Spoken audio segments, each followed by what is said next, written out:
Spooky season is not long enough. I tried to start in September in the middle of October and I haven't added anything else to it.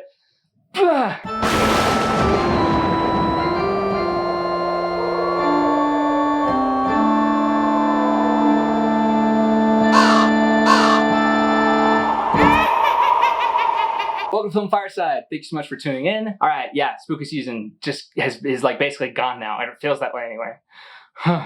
It's very sad. I overwhelm myself. Usually with my YouTube channel, I just have like a Google Doc where I'll just kind of like throw ideas in there. And I had so many that I was just like, I don't know where to start. Honestly, Haunting of Hill House and Haunting of Bly Manor, I wanted to do a review of Haunting of Hill House, but I was like, maybe I'll wait. Haunting of Bly Manor's out first. And then I watched Haunting of Bly Manor, and that just like, it is so good. I loved Haunting of Bly Manor. It just blew me away. And I was like, maybe I should analyze that. Maybe I should.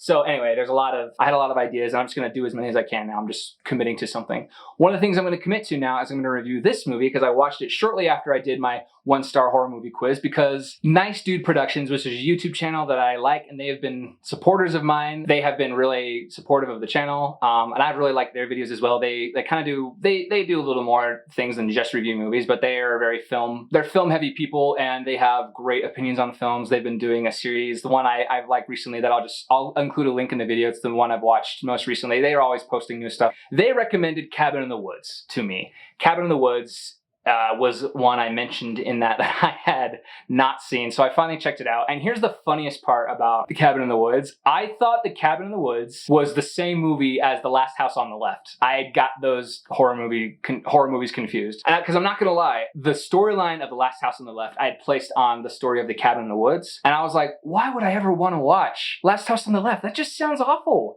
That's like too real. That's way too, like, ugh, that sounds very, very dark and very, very gross. For those of you who don't know, Last House on the Left is basically a story of two sisters getting kidnapped and raped by people, and that's the horror movie. Like, it's just terrible. It's just really, really awful, and I guess they show a lot of it in this 1970s version of it. And again, I got something wrong because I said The Cabin in the Woods was a remake, and that's not correct. I have not seen The Cabin in the Woods or The Omen, but I do know those two are remakes.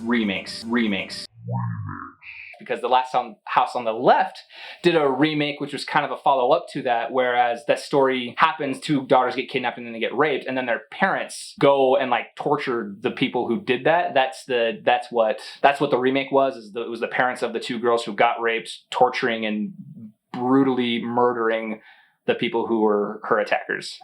And it's really dark and messed up. Much to my surprise, I start Cabin in the Woods. I'm like, what is this movie? This isn't what I thought. And I was looking up and I was like, this is something completely different. And I'm so glad they recommended this movie to me, because I would have just never even thought to like watch this movie had they not recommended this movie, because it's so good. And I'm so happy I watched it. This movie was written by Joss Whedon, by the way. And for those of you who don't know who Joss Whedon is, he wrote and directed, I don't know, a little film, just something small, just a little film. Avengers, the first Avengers, and Avengers Age of Ultron. He's a very quirky, clever guy, and he writes good stuff. So Cabin in the Woods, this movie really floored me. I was so happy by this movie because it basically is a commentary on the horror genre as it stood in 2011. Horror movies suffer from the same problem that superhero movies suffer from now, where there's just like this formula of what makes a superhero movie good, and all we're doing is just rehashing out that formula over and over and over again. Cabin in the Woods talks about the formula of a horror movie and how we've just been hashing that out for years and years and years and years, and that's all we do. So The Cabin in the Woods is a horror movie that also commentates on how ridiculous horror movies are, and therefore it's like a dark comedy kind of, and there's just stuff that happens that's so bizarre and funny and is great. It's really, I'm really glad I watched it. It's a very short movie too. I want to say it's an hour and a half, but it felt like an hour. It was a really quick movie. It goes through really, really quickly. And it also commentates on it, and then within the context of the film, they try to explain the stupidity of people in horror movies and the clichéness of people in horror movies, and I won't try to get into the details of that without like spoiling it. Honestly, I really don't want to talk too much about the plot of this movie at all, because it is in and of itself kind of a spoiler. I just want you to just go and watch it. There is one thing I will specify though that they comment on. They commentate on the whole Jock and Jock's girlfriend like cliche and trope that we find in horror movies, and how the girlfriend of the jock is just really ditzy and stupid, and her sole purpose of being in the movie is to be the sex person, the person who wants sex and who we use as a sex symbol.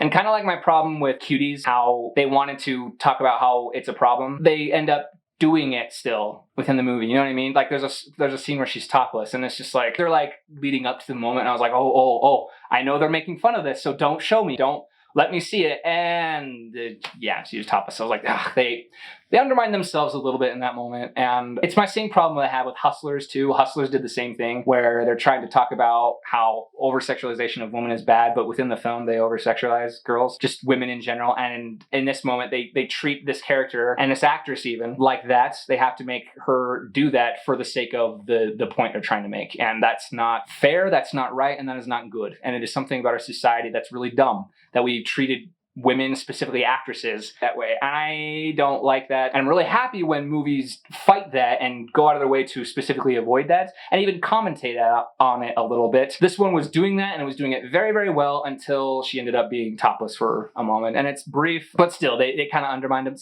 They undermined itself in that moment. You can't do the thing that you're commentating on is a problem to show it's a problem, you know? And other than that, though, this is really well acted. It's fun, it's quick, it's quirky. My score of Cabin in the Woods, I give it an 8 out of 10. Wow! Thanks so much for watching this review. Have you seen Cabin in the Woods? If you have not, it is on Hulu currently. That's where I watched it, so go check it out. Let me know your thoughts on Cabin in the Woods. It's great. Thanks so much for watching. Comment, like, subscribe. Bye-bye.